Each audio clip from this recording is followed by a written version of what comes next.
That being said, would you give me voluntary consent to search your vehicle for any of those types of items? Welcome back to Advocacy, Alchemy with Professor Ross. Today we have a good one, guys. We're diving into an interstate traffic stop that escalated into a major drug bust in Holbrook, Arizona, or right outside of Holbrook, Arizona, in what's thought to be Navajo County.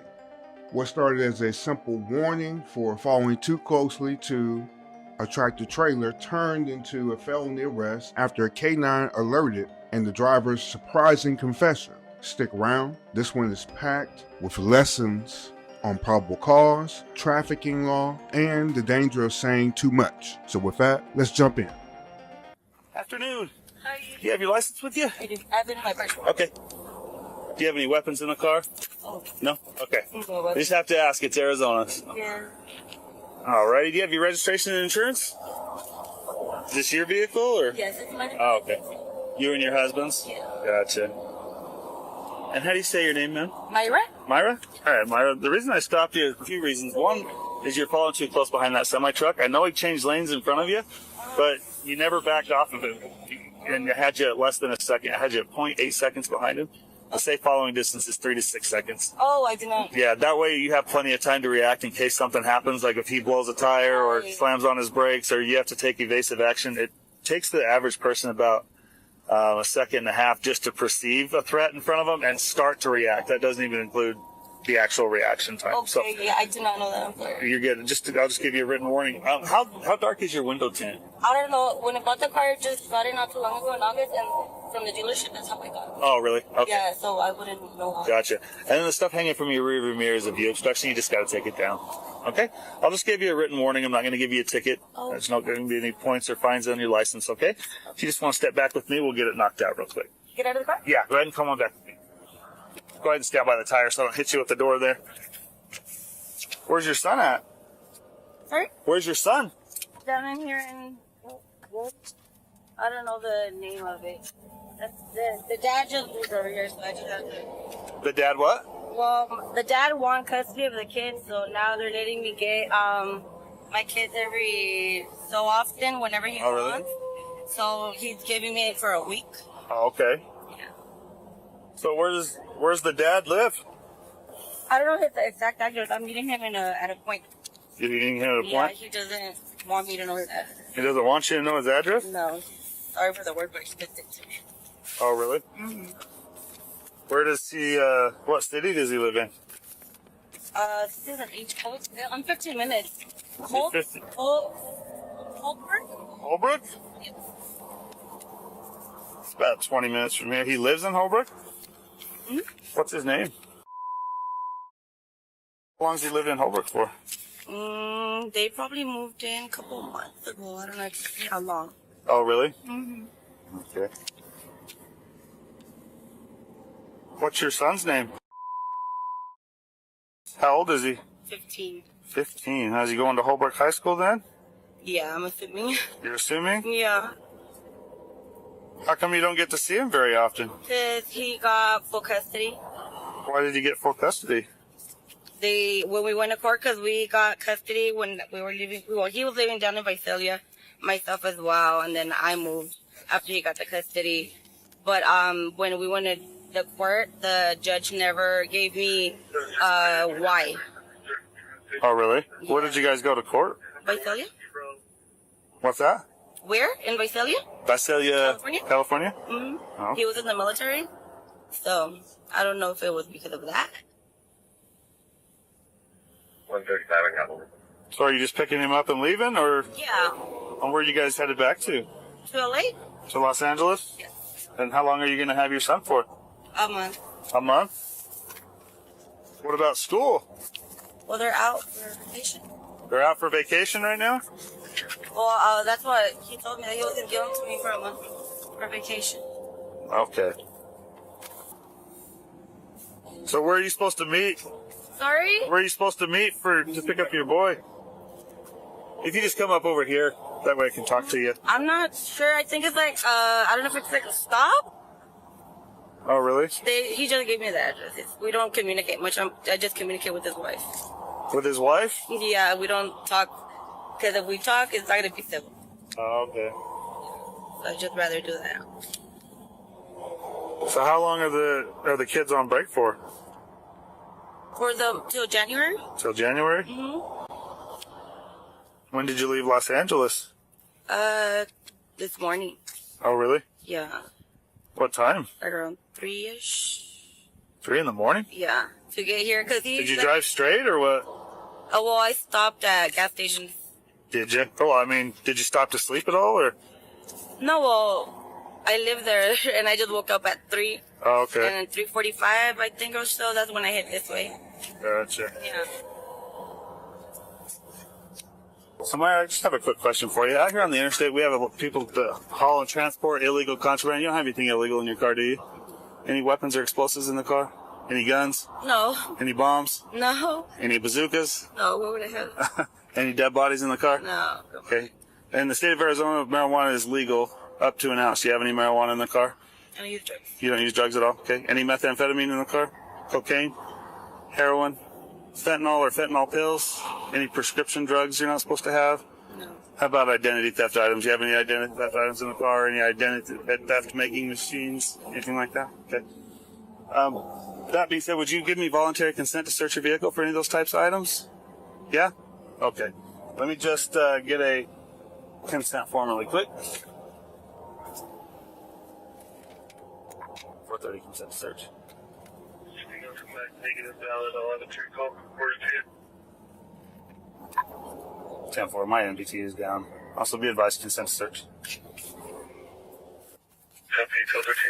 Are you responsible for everything inside the car?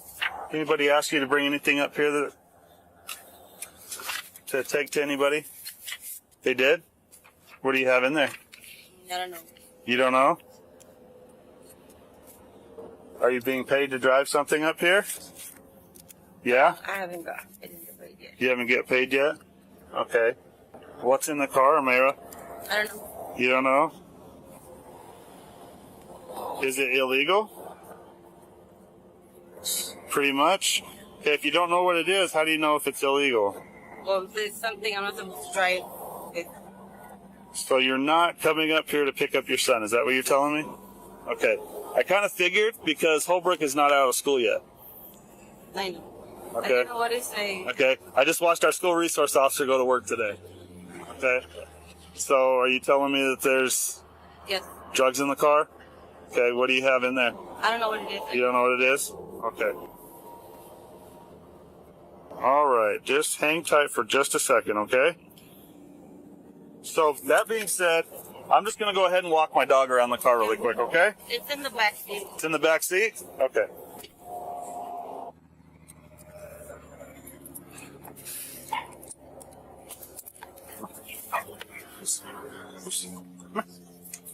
Push. Sit. Seats. Driving.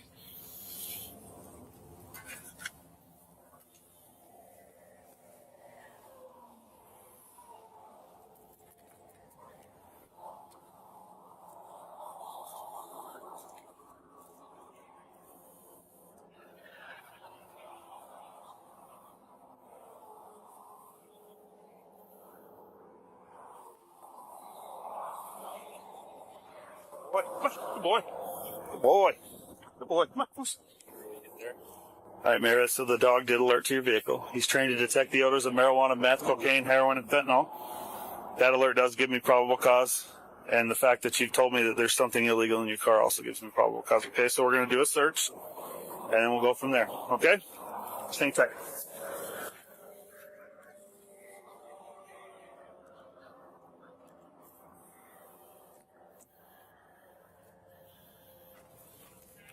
She said the back seat earlier.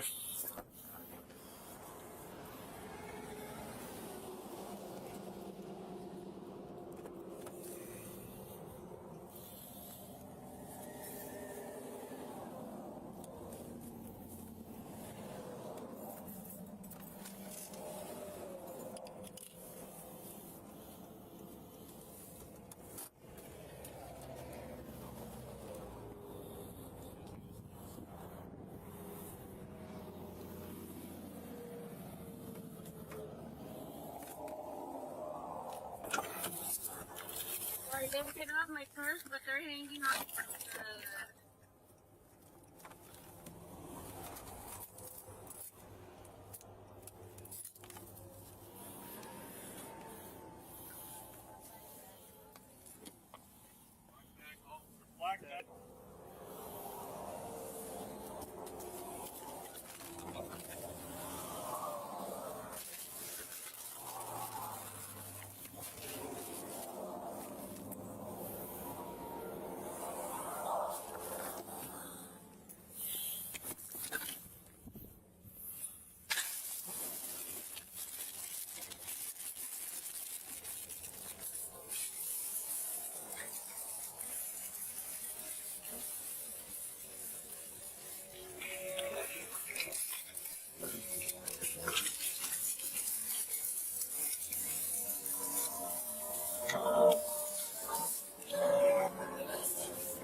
All right, Myra. You are under arrest this time, okay? Go ahead and turn around and put your hands behind your back. I'm going to go ahead and advise you of your rights, okay? You have the right to remain silent. Anything you say can and will be used against you in a court of law.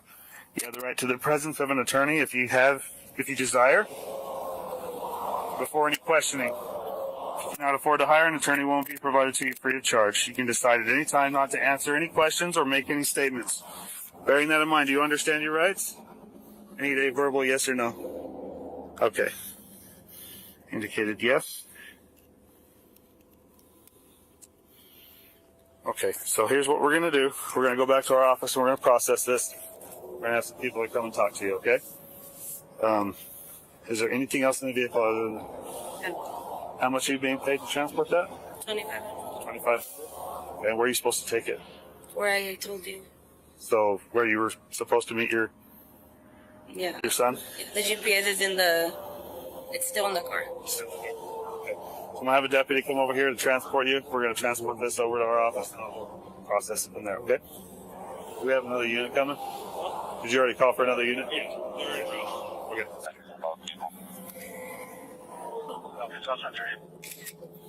Pull it out. Yeah, we can put it on the hood. Let's put it on the hood of my car. Let's get it untied. So we have this stuff's fresh. It stinks. It's got a...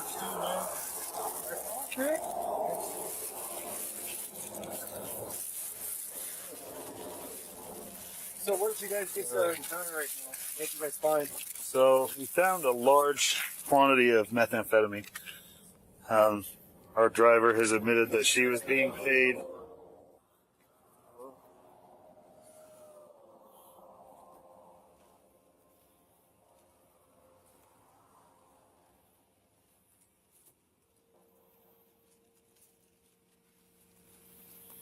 How many total bags do we have?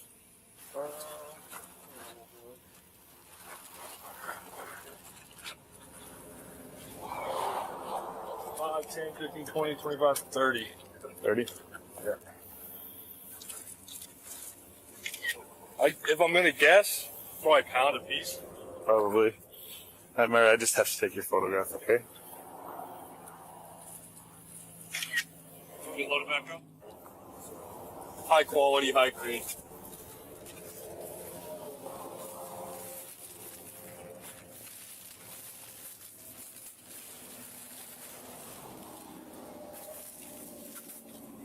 Nice, dude. That's still wet. Yeah. No, I haven't seen meth like that. Wow. As soon as I ripped the bag open, I could smell Yeah. really high chemicals. Zoltan made it about 5 feet from the car and almost said,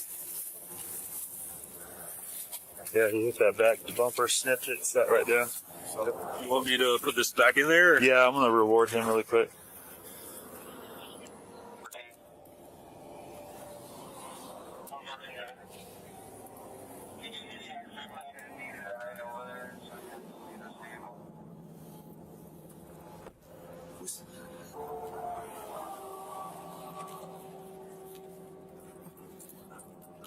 Sit.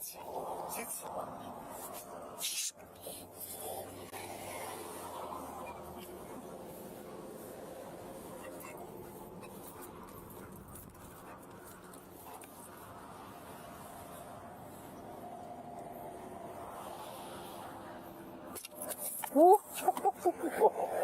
That's a good boy. That's a good boy. That's a good boy. Good boy, good boy. She said she pulled up to a spot in Hesperia, and then they popped the trunk and tossed the bag in. Then they move all your stuff around? I didn't touch nothing. I was just in the car and they just... Okay.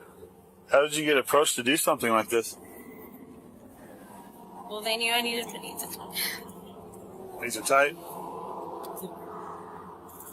Okay.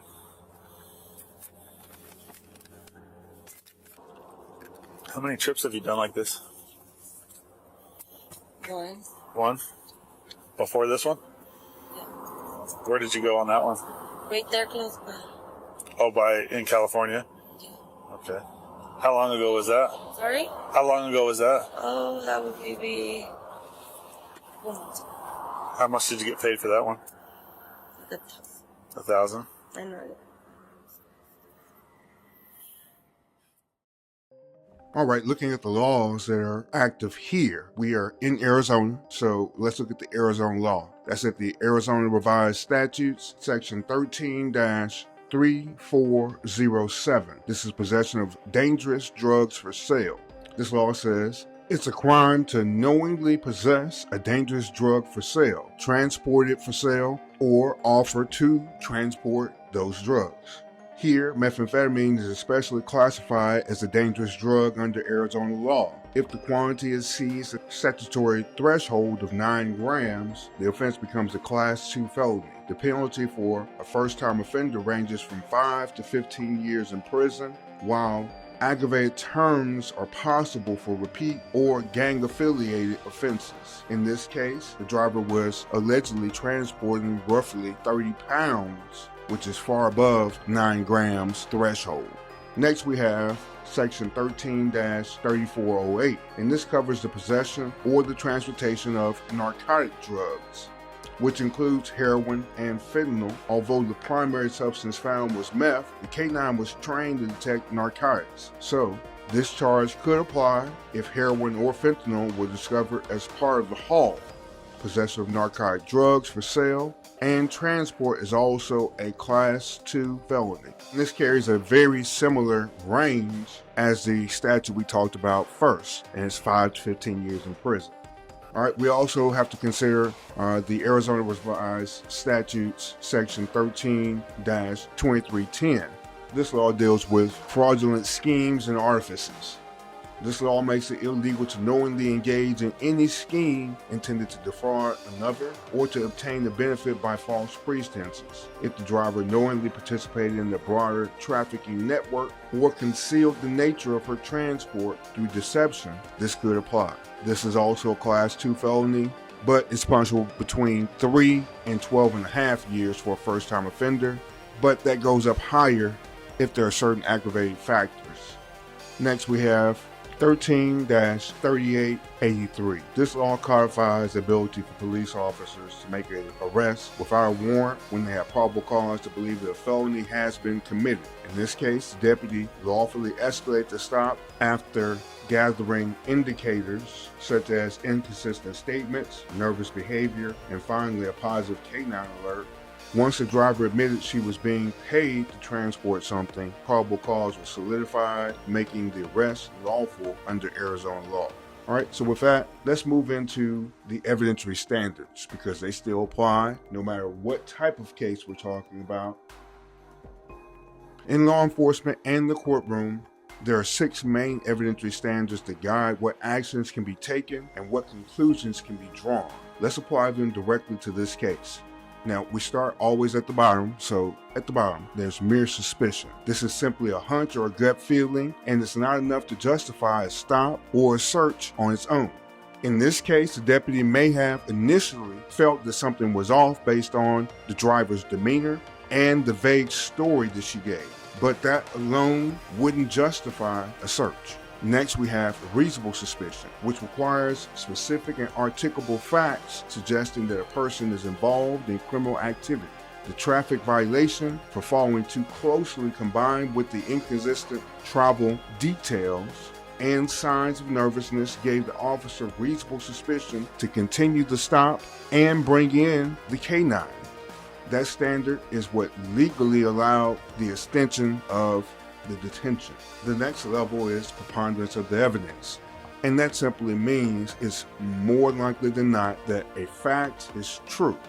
This standard is often used in civil cases, but it could apply here if the government seeks civil forfeiture of the vehicle or of any cash connected to the alleged trafficking. If the evidence just tips slightly in favor of guilt, the standard is met.